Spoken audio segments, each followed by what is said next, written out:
Hey guys, hopefully this looks good. I don't have it on my phone, the GoPro app on the phone, and I don't think I'm going to put it on this one because the last phone, it just ran the phone out of space. I want to follow up to my last video of the Carnivore, Extreme Carnivore haul. Basically, finding that budget carnivore can be a little bit tricky. I recommend doing just a web search of all the butcher shops and local independently owned grocery stores, probably within 3 hours of wherever your general location is, because sometimes you have to seek them out. Do a web search, find out which ones have websites, go to their websites, see what their specials look like. Typically the type of place that you're going to get really good meat deals are the places that have the bundle fill your freezer packages, with the exception of the food trucks that show up in the mall parking lots. Usually those that advertise like 15 ribeyes for $10.99, usually those guys are selling crap. And by crap, I mean it's not really a ribeye, it's really a round steak that they put through a tenderizer, and they're basically selling round steaks as ribeyes. You don't want that. You want legitimate butcher shops, and usually it's a butcher shop that sells lower quality, like USDA Select instead of Choice, or has a variety, because the other types of butcher shops, they tend to sell prime meats and premium meats. You're looking for the ones that will carry the less than prime. And as far as the quality goes, is that in the carnivore community, there's people that believe in the regenerative and grass-fed only, and the real high-end stuff. Like grass-fed is different than the USDA selections, like in Choice, Prime, Select. I think there's one called Canner. So basically, your Prime, Select, Canner, all that stuff is probably grass-fed, grain-finished. I mean, all cattle is grazed on grass and fed hay. It's just when they go to the final finishing, they get some grains. It doesn't matter as much for your omega-3 to omega-6 ratio in cattle as it does in like non-ruminants like chicken and pork, especially if they're fed a high omega-6 diet.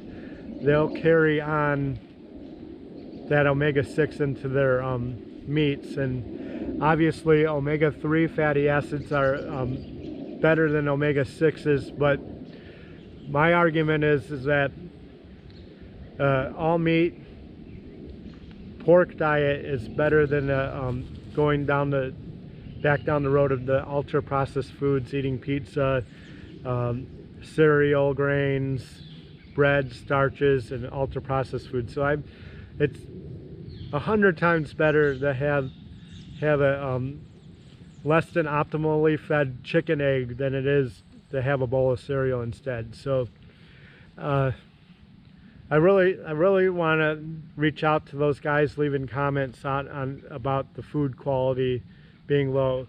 Like, this is 10 times better than hot dogs and bologna, and hot dogs and bologna are okay on a keto and carnivore diet, but you know that a lot of times they come with some sugars and some added ingredients that are less than optimal, some preservatives and some chemical ingredients that are less than optimal. So if you can get the Canner, or not the Canner, but USDA Select, I find that USDA Select New York strips and USDA Select ribeye loins are perfect. You're not going to miss it from Choice. And a lot of times your grocery stores are only carrying Choice, and a lot of a lot of your big grocery stores, it's a low-end choice, so it's borderline on Select. And one thing too is with the Select is sometimes once you cut into that meat, the marbling is actually better than Select. Sometimes you'll get a prime marble or a high-end choice marble in that Select loin. It's hit and miss. Sometimes it's a crappy marble, sometimes it's really good. So keep that in mind too. One of the other places that you can look to get budget carnivore is anywhere you can buy the whole loin, like a restaurant supply store, like a cash and carry for that a restaurant supplier would go to, would be a good place to look. So you can because obviously when retailers, they cut the meat, they mark up the steak price, so they have to make a profit. So when you can buy in wholesale and whole loins, you can usually save a couple bucks a pound doing it that way. I highly recommend not letting the butcher cut your steaks for you. You should be cutting your steaks at home yourself. And the main reason is that they're going to charge you the full loin price, and they might trim some of the fat off.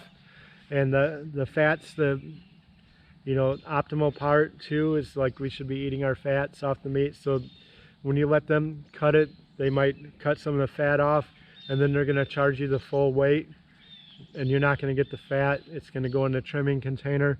And then the other thing that they'll do is sometimes they'll charge an extra $1 or $2 a pound to slice it. And the other thing that happens that is kind of difficult is like they'll ask you how you want it sliced, and you'll get every steak cut that certain way.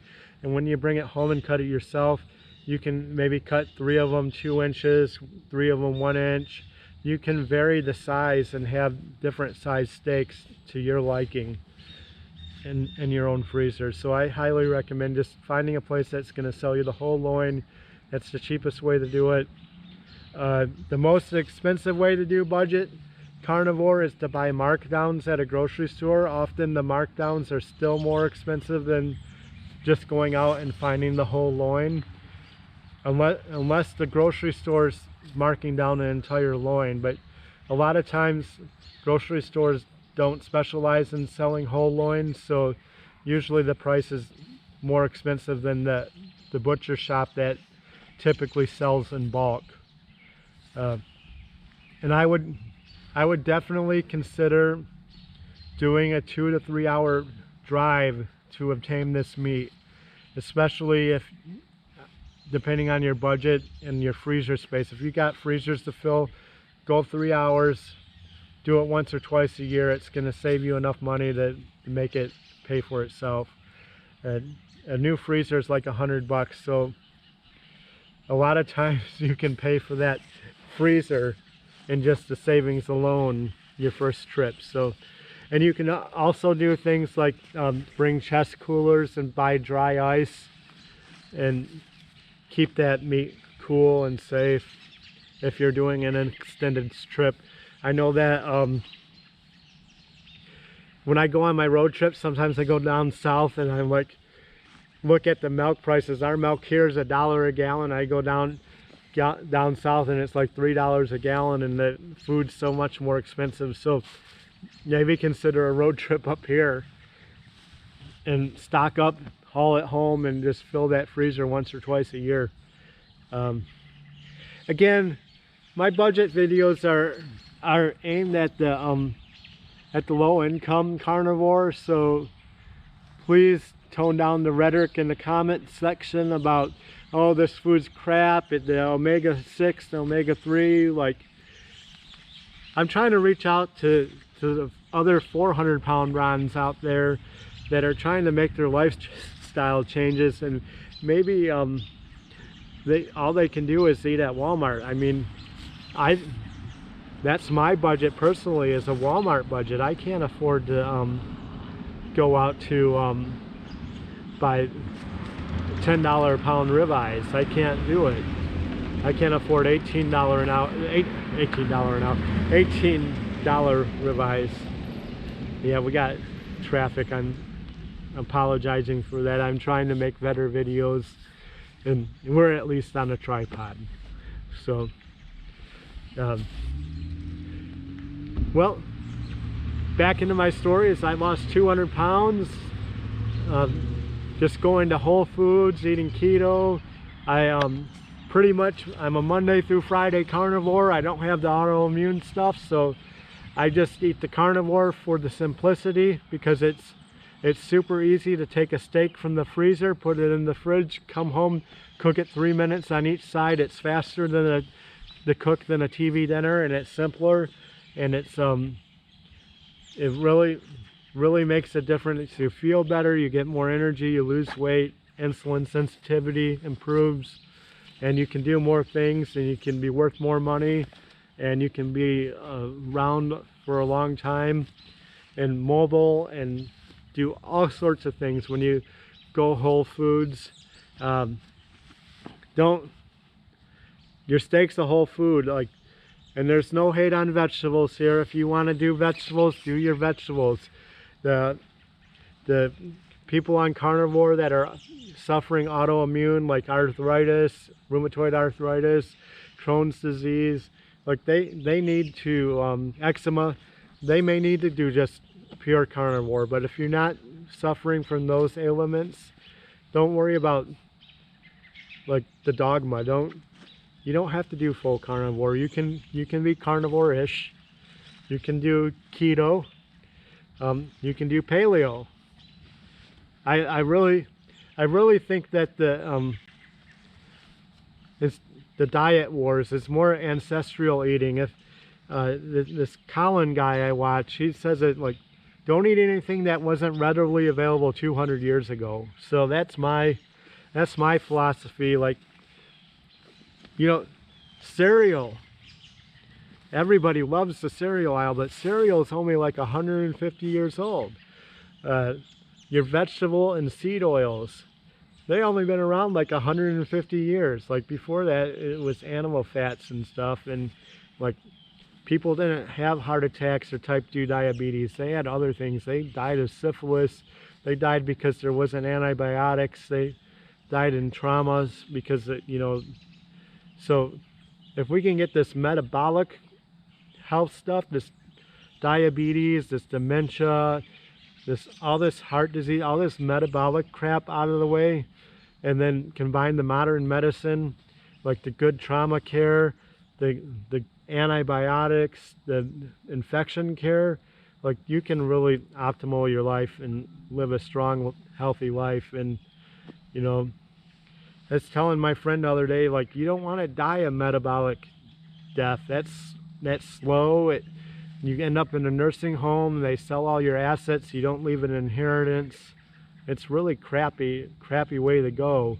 You might as well, you want to be mobile, you want to be strong, and just, you know, die in a trauma or die in your sleep in the middle of the night, and after a long, happy life and mobile life, you want to be as mobile as you are today as on the day you die. You don't want to be in the sarcopenia community.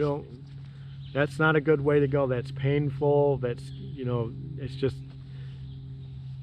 you know, you're in and out of the hospital. It's like, I don't like seeing people going through it. I don't think it's right. I think that, like, when you see a parent or loved one starting to go through that, like, the first thing the medical community should be like is like, okay, you got to get on Whole Foods. It's time to put down all the processed crap. Let's get you on Whole Foods and get you exercising, and in combination with the treatments, because, you know, metformin, some of the drugs are pretty good, but they're pretty good combined with an optimal diet. And I just want to encourage you guys just to, you know, keep on keeping on. If you fall off the wagon, you know, tomorrow's just the first day to get back on it, and just understand that that cheat day can be it can carry on and be a cheat weekend, and then a cheat week, and hard to get back on track. So just keep in mind that there's addictive qualities to these processed foods, that they want to keep you eating them. and it's not to your advantage to ever consume them. You're always taking a risk. So thanks for watching. See you in the next one. Leave some comments, like, subscribe, and be an encouragement to others.